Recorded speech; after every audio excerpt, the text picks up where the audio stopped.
Vice President Kamala Harris is still with us to talk about what's going on in the world. Yesterday marked 1 year since Hamas attacked Israel and led to the massive response by Israel in Gaza.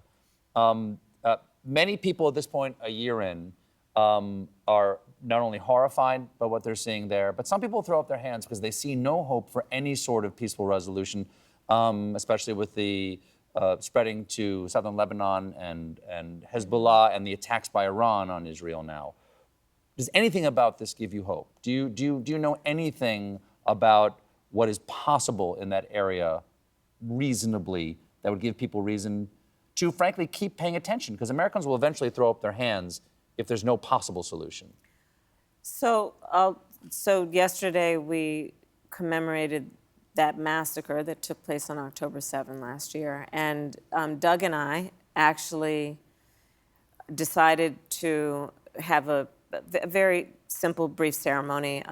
We planted a pomegranate tree at the Vice President's residence in honor of those who were lost, in honor of also what, frankly, and I spoke about this, what we must always retain, which is some level of faith in what is possible in terms of shining light on a moment of darkness. I truly do believe that's important. And it is something we learn regardless of your religion, or just, I think, what we should all retain is some level of optimism.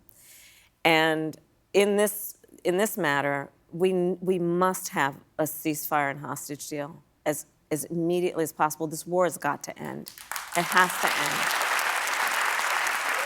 end. And we cannot lose some belief in the possibility of it, because then, to your point, we throw up our hands instead of rolling up our sleeves. But it is complex, and it is a conversation that requires probably more time than you and I have right now. But well, how about briefly then? Yeah. Not but briefly, we've been told that a ceasefire deal was very close several times. Yeah. What does that mean? What does close mean? Close means that a lot of the details had been worked out, but details remained. And so there has been some progress, but it is meaningless unless a deal is actually reached. So I don't want to suggest to you that we should be applauded for getting close at times to a deal. The reality of it is 1,200 people massacred. There are still hostages being held in Gaza. I've met with the families of hostages, both who are alive and who have, as we learned recently, who have died. I have met with families of Palestinians who have been killed, innocent people who have been killed in Gaza. And there is pain that, and suffering that is happening in that region of the world. And we must work, and the United States must work and not lose hope and not throw up our hands around the role we must play in urging and seeking and building toward a resolution. And the first thing that's going to unlock that is we've got to get a deal done. And we're not going to give up. Well, the United States plays a role all around the world in our foreign policy. People look to us for leadership. Your opponent, Donald Trump, says that these and other, this conflict, Ukraine, other things around the world, he could fix it like that with a single phone call. He loves talking about his close relationship with Viktor Orban and Xi Jinping and Kim Jong-un. Dictators and authoritarians and people Putin, who have been well described as murderers. Okay. What do you make of the Bob Woodward's book?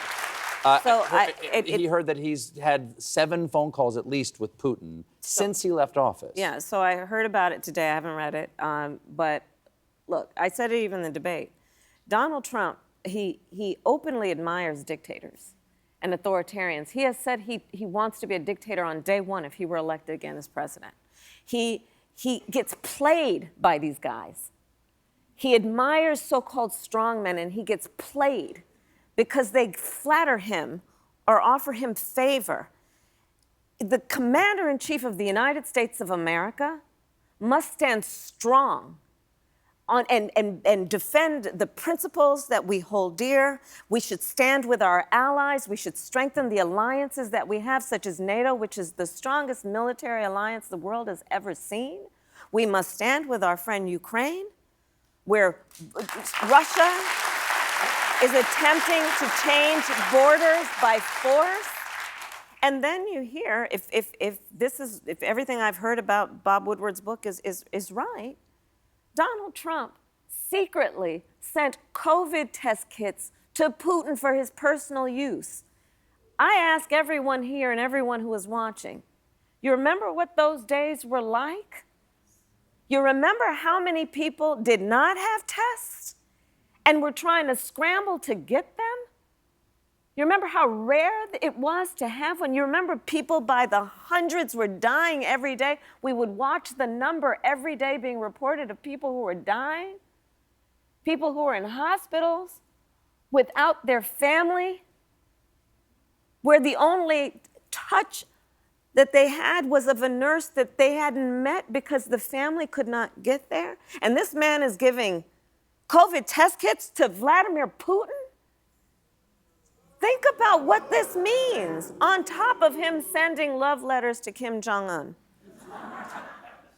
No, think about it. He thinks Vladimir Putin is his friend. What about the American people? They should be your first friend.